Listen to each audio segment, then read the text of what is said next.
Contract staff nurses మరియు allied health care professionals paramedical సిబ్బంది అందరినీ రెగ్యులర్ చేయాలని మరియు వారి సమస్యలు పరిష్కరించాలని కోరుతూ స్టాఫ్ నర్సెస్ మరియు హెల్త్ కేర్ ప్రొఫెషనల్స్ జేఏసీగా నిర్మాణమై చేస్తున్నటువంటి విజ్ఞప్తి. ఓకే, అది విషయము. వైద్య ఆరోగ్య శాఖలో రోగుల ప్రాణాలు కాపాడడంలో కీలక పాత్ర పోషించేటువంటి స్టాఫ్ నర్సెస్ మరియు allied health care professionals paramedical సిబ్బంది సేవలు నిరూపమానం. కరోనా సమయంలో రోగుల ప్రాణాలు కాపాడడం కోసం అనేక మంది ప్రాణాలను సైతం పరంగా పెట్టారు. అయినప్పటికీ గత 15 సంవత్సరాల నుంచి ఉద్యోగ భద్రత లేక కాంట్రాక్ట్ విధానంలోనే విధులు నిర్వహించడం జరుగుతుంది. ఈ పరిస్థితిలో రాష్ట్ర వ్యాప్తంగా డిఎంఈ, ఏపీడీపీ, డిపిహెచ్ విభాగాల్లో కాంట్రాక్ట్ విధానంలో పనిచేస్తున్న స్టాఫ్ నర్సెస్ మరియు అలైడ్ హెల్త్ కేర్ ప్రొఫెషనల్స్ అందరూ కలిసి తమ సమస్యల పరిష్కారం కోరుతూ ఉమ్మడిగా ఒకే వేదికపై జేఏసీగా రావడం అనేది జరిగింది. ఓకే, కాబట్టి ఎప్పటికైనా కాంట్రాక్ట్ ఎంప్లాయీస్ సేవలను గుర్తిస్తూ సమస్యలను పరిష్కరించాలని కోరుతున్నాం. మా యొక్క డిమాండ్స్ రాష్ట్ర పరిధిలో పనిచేస్తున్నటువంటి DME, APDP, DPH contract staff nurses మరియు అలైడ్ హెల్త్ కేర్ ప్రొఫెషనల్స్ అందరినీ రెగ్యులరైజ్ చేయాలి. రెగ్యులర్ చేసేంత వరకు 100% గ్రాస్ సాలరీ ఇవ్వాలి. అది ఫస్ట్ డిమాండ్.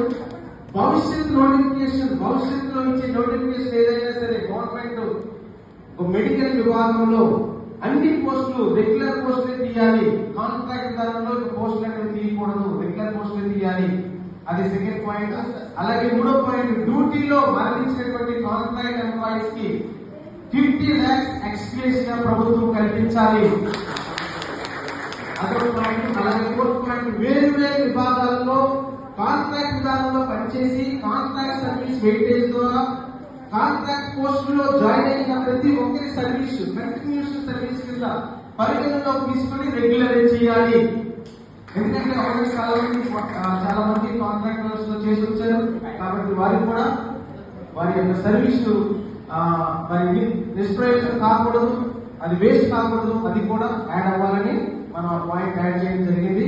అలాగే paternity leave male contract employees అందరికీ కూడా పెటర్నిటీ లీవ్ కల్పించాలి.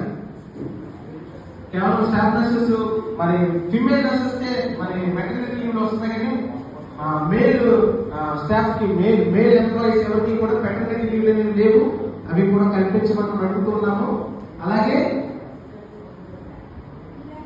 విధి నిర్వహణలో చనిపోయినటువంటి కాంట్రాక్ట్ ఎంప్లాయీ ఎవరైతే ఉన్నారో వారి కుటుంబంలో ఒకరికి ప్రభుత్వం ఉద్యోగం కల్పించాలి. ఓకే, అదొక పాయింట్. అలాగే కాంట్రాక్ట్ ఎంప్లాయీస్ పరస్పర అంగీకారం మీద స్పౌస్ రిక్వెస్ట్ ట్రాన్స్ఫర్లు కల్పించాలి. పరస్పర అంగీకారం మీద మాత్రమే. సో జనరల్ ట్రాన్స్ఫర్స్ కాదు, పరస్పర అంగీకారం మీద రిక్వెస్ట్ స్పౌస్ అండ్ అంగీకారం మన యొక్క రిక్వెస్ట్ మీద. ఓకే, సో ఈ విధంగా కల్పించాలి. అలాగే రెగ్యులర్ ఎంప్లాయీస్ ఇచ్చినట్టు కాంట్రాక్ట్ ఎంప్లాయీస్ కూడా పెయిడ్ సిక్ లీవ్స్ ఇవ్వాలి. సిక్ లీవ్స్ లేకపోవడం వల్ల చాలా మంది లాస్ ఆఫ్ పే వెళ్ళిపోతున్నారు, అనారోగ్యం వాళ్ళు అయినప్పుడు చాలా ఇబ్బందులు పడుతున్నారు. కాబట్టి ఎంప్లాయీస్ అందరికి, మన కాంట్రాక్ట్ ఎంప్లాయీస్ అందరికి కూడా పెయిడ్ సిక్ లీవ్ ఇవ్వాలి. అలాగే ఈహెచ్ఎస్ కార్డ్స్ కూడా మనందరికీ కూడా ఇవ్వాలి.